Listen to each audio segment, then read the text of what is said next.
good morning to you all. How's everybody doing today? Today is Friday. It's the end of the work week, but it's a wonderful day to be alive. It's a wonderful day for you and your family to be doing well. So with that, good morning. Welcome to Family Morning Transformation with yours truly, DMP Speaks. If you don't know who I am, let me introduce myself.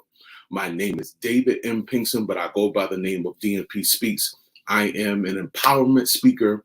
I am a Christian, board-certified Christian counselor, but I'm also a family restoration specialist, which means I come to help you grow and rebuild your family dynamic. And what I do, I really am that bridge. I am that middle person that goes in and sees what needs to be changed in your family dynamic and help you with different tools, activities with my particular program. We'll get to that in just a moment. But I'm hoping that you all are doing well. Like I said, you might be going out, getting your kids ready, and you're got your phone on, or you're sitting here because you have a couple more minutes. But I want to give you some tips, and I won't say tricks, as our families are not tricks, but some tips. But also, I do this every morning, Monday through Friday, and on Sunday at 7:30 a.m. Eastern Standard Time. But on Saturday, I do it at 8:30 a.m. Eastern Standard Time. Today, for a few moments, I want to talk about children that are always confrontational. Children that are always confrontational, or confrontational children. Now, confrontation from your children can make anybody be upset. Why is that? Well, any parent or guardian would know this. When you are trying to raise your child in the right way, right? Give them morals, give them rules to govern themselves by. You're but you're feeding them, you're clothing them, you're giving them everything that they need. You're trying to also have these conversations, you have communications, but they're always so confrontational. You can never tell them something good about themselves because they got to a certain age or a certain mindset within that age, right? That they know it all.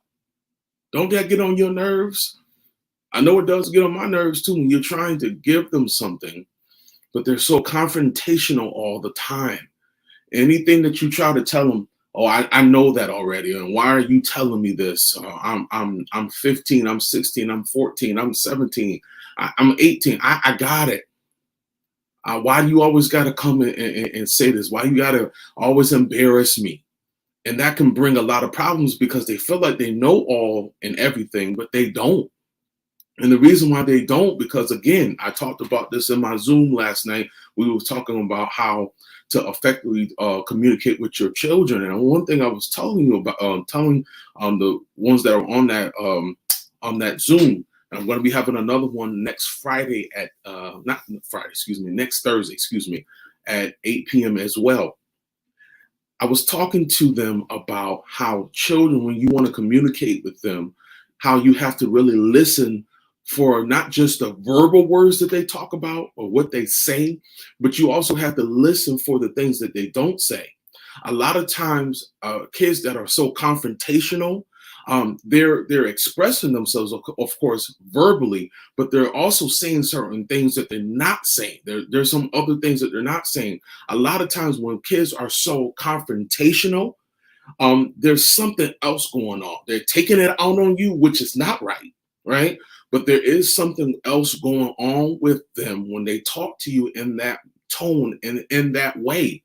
I've seen a lot of kids that have been very confrontational with their parents and their grandparents. If they're living with an aunt or uncle or their sister or brother, confrontational, because if you really look at confrontation, it's something that disrupted something, right? So when these kids are confrontational, they're taking it on you because there's something else going on. Let me say that again. When they're so confrontational with you, always got to debate everything, and they get a really bad attitude. I'll say a nasty attitude. You know what I'm talking about. They'll get to the place where they just kind of start saying anything, and then they start cussing.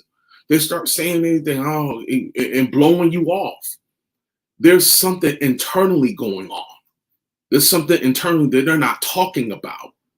And because they're not talking about, and they should be talking to you about that very thing, they're taking their frustration out on you, which is, again, not right. But you also have to pay attention. Why is my grandchild literally talking to me? It could be trauma.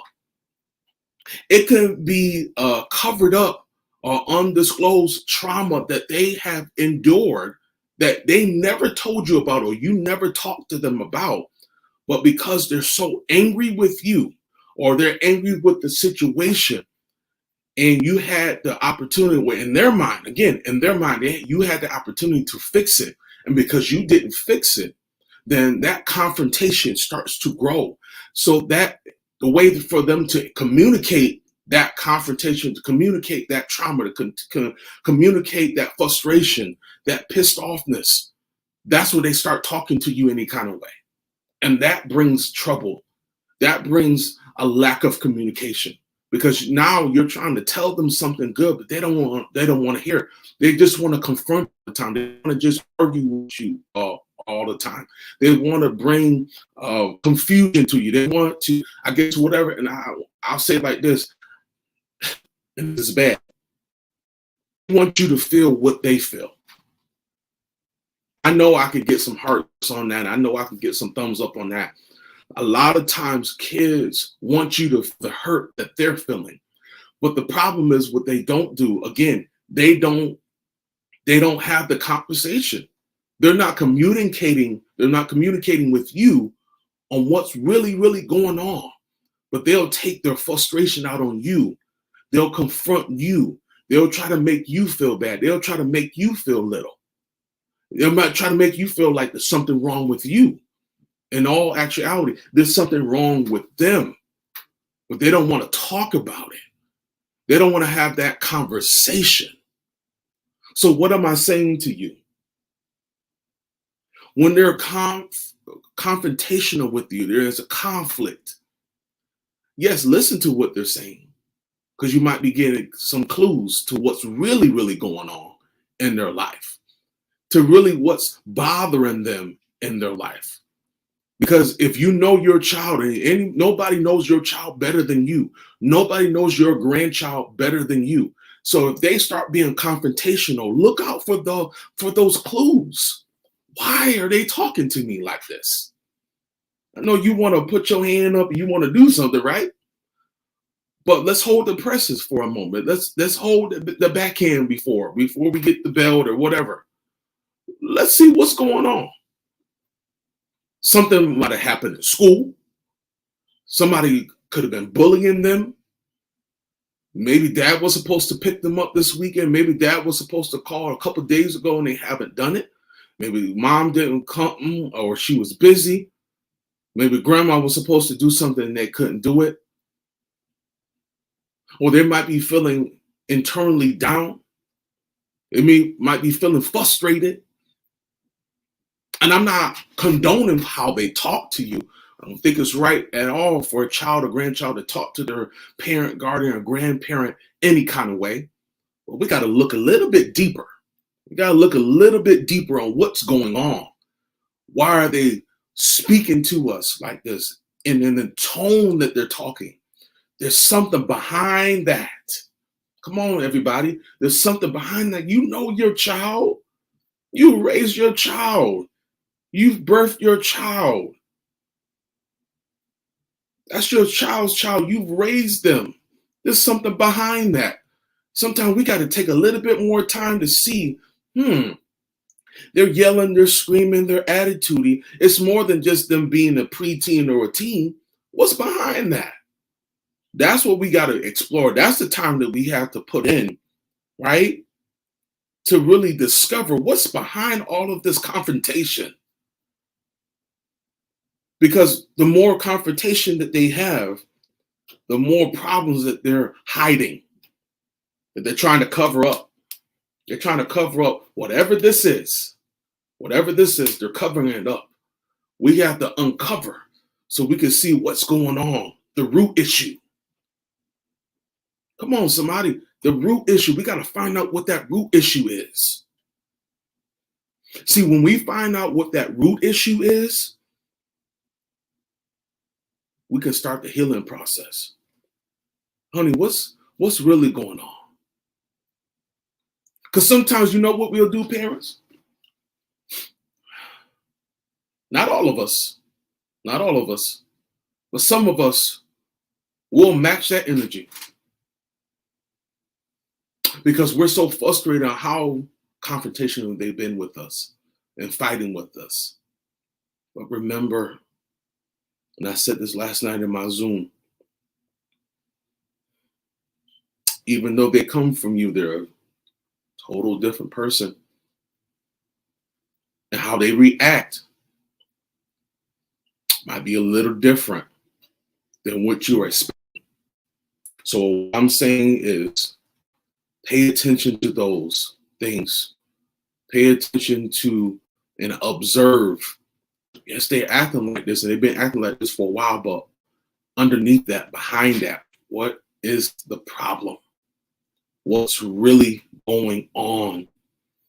And this is where we find the pain. This is where we find disappointment, mental exhaustion. And one thing that I was thinking about too, there's hurt there. We got to do our best to find the hurt so that this kid or this children can heal, because we don't want them to grow from preteen and teen, hurt preteens and teens, to hurt young adults, to hurt adults, because there's a lot of hurt adults that are in their late 20s and late 30s and late 40s, because there's certain things that happen at 10, 11, 12, 15, 18, 17. It never got resolved. It was just slapped on as, well, they got an attitude. They're always confrontational. They never do what I want them to do. Why is that? And if you see that in your teen, there's something that you got to do, mom. There's something that you got to do, dad. There's something that you got to do, grandma. What is that you have to do? Maybe your methods have not been working. You've been trying your hardest, but maybe it hasn't been working. I want you to try another alternative. I want you to give me a chance. I'm restoration. I come to restore what's lost in your family dynamic. Allow me to help you, give you some tools through activities and group discussions, and then maybe some other tips that I can give you. Because I believe in family. I'm a family man. Anybody that knows me, I'm a family man. And I want to see your family do well. I want your family to be better, not worse, but better. And if you believe this is something that you need, and I'm going to ask you, don't you want to see your family? Don't you want to see your family grow? Don't you want to see your child be less confrontational? Don't you want to see a better family dynamic, better relationship? If this is you, I want you to go to my bio right now, and I want you to sign up for your free 30-minute consultation call. Click on that link in my bio. Sign up today. Listen, it's going to be a wonderful time for you to make some changes for your family. Believe in your family. Listen, you've been trying your way. Let's try a different way. You've been doing the best that you can, and I applaud you. But sometimes we just need a little bit more help. Let me help you. Let me help you. But I thank you for the ones that are going to my bio now to go click and sign up today. I'm telling you, tell somebody that you know that needs help with their child. They're always confrontational. There is help. And I'm one of those people that's going to help you. I am the person that's going to help you. Listen, thank you so much for your time. Listen, catch me tomorrow for on my radio show, which is called Speak Out Loud Radio on Fire 716. You can download the app on your Android, or you can go to the Apple Store. You can download it. I come on live every Saturday at 2 p.m. It's going to be a special topic tomorrow, and it's going to be about communication again, but just with a little bit of a twist. You don't want to miss it. Guys, thank you so much for your time. And again, I'm going to have a private Zoom. You're going to see the information come up either on tomorrow or Sunday, but get ready because we're talking about communication for the rest of the month. But guys, I'll see you at 8:30 tomorrow on time. And I hope that you all have been transformed just for a little bit today. In this day and in this week, on a high note, I want to see your families do well. I believe in you. Have a great day.